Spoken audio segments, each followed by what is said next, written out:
খিদে পেয়েছে, আমার পেট খুব খিদে পেয়েছে। ফ্রিজ একদম খালি। হাল্ক খুব খিদে পেয়েছে। হাল্ক সিদ্ধান্ত নিলাম বাজারে যাব। আরে দেখো হাল্ক। মা দেখো, সবুজ দৈত্য।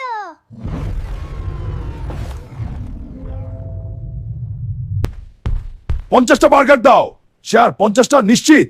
হ্যাঁ এখনই। ঠিক আছে, 50টা বার্গার দাও। ওটা জন্মদিনের কেক।